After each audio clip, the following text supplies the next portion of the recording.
Bonjour mes amis, hi guys. There are a few reasons why you should get a Timegrapher if you're building up a watch collection. On a day-to-day basis, you learn to know your watch, its little idiosyncrasies, and most importantly, its accuracy. I'm a real stickler for accuracy and tend to set the time to the second or even 1 or 2 seconds back if I know the watch tends to gain a couple of seconds a day. Then the next day, I can't help but to follow the progress against the atomic clock.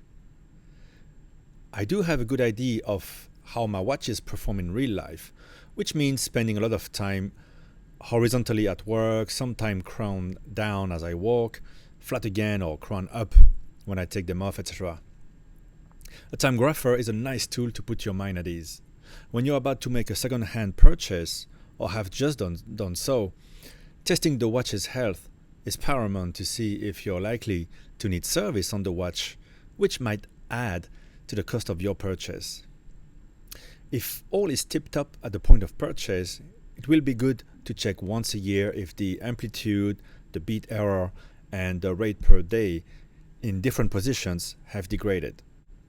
Every single watch is different, even within the same model production line, but manufacturers have always been searching for the next improvement in precision, reliability, tolerances, to make the watches perform as close to perfection in various positions, in movement, during shocks, against temperature changes, and over time as the parts degrade and the oils dry out ever so slightly.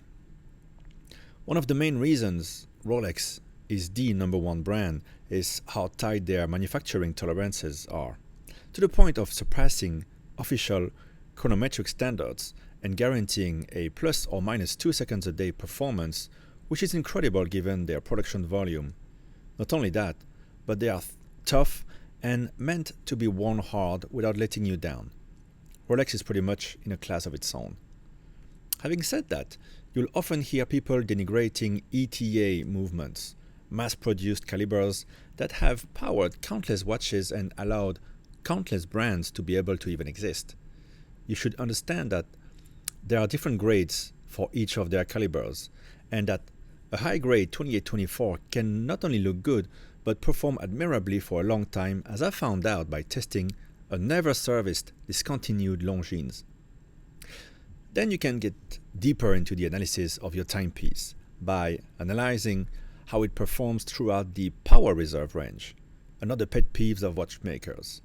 We won't get into that, but even large manufacturers like Omega have tackled this very issue, and their twin-barrel coaxial escapement modern calibers are impressive, even when compared to independent watchmakers. GLC has developed the duometre, basically two watches in one, so that running the complication doesn't compromise timekeeping. At the height of watchmaking, you'll find constant force mechanisms by the likes of FP Journe or longer. Then there are the positions of regulation. COSC certification, the Swiss chronometric standard, requires the uncased movement to fall between -4 plus 6 seconds a day, tested in 5 positions. Now, higher-end manufacturers will test their calibers fully cased in not 5 but 6 positions at different temperatures and so on. So while we buy watches mostly for the looks, the work put on the inside is just fascinating, and we probably could never fathom all the challenges and clever solutions or compromises that have been put into developing a new caliber or improving the next generation. Throughout the video, you have seen some of my tests. It's interesting to see how higher-end watches will have high amplitude and lower beat error, which means that they are well-made and properly adjusted calibers that can be regulated better. Some low-end Seikos, for example, can average well but can never be regulated to show low deviances against their average. Also, over time, they'll tend to get worse, being affordable, mass-produced items. I tested my Sea Dweller as it's turning 5 years old soon, and although I got it mint and it hasn't lived a rough life yet, it was worth seeing if I should make good use of the warranty before it runs out. New Rolex models are impressive. My Milgauss ran right on time for 2 weeks, I remember. My Explorer is always within 2 seconds. My older Explorer 2, before they improved their to the minus plus 2 seconds a day, was serviced well, so it runs usually plus 4 minus 4 seconds a day every time I use it. So it's great comfort for me to wear those watches. The amplitude and beat error of the longer are impressive, while the JLC, although it runs really tightly in real life, shows signs it might need a service quite thorough soon.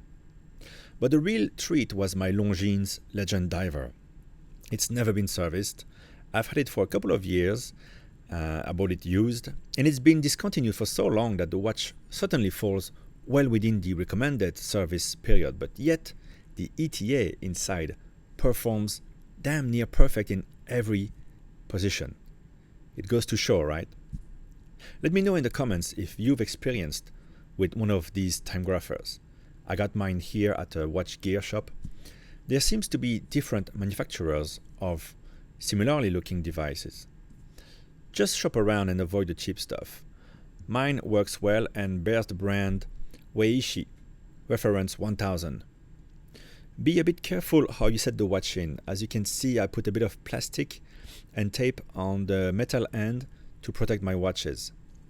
It's also tricky with watches that have more than one crown. I think it's not worth risking damaging a chronograph pusher just to use this thing. I'm no expert either, so you just saw how it went for a newbie totally. Take care, guys. Bye-bye.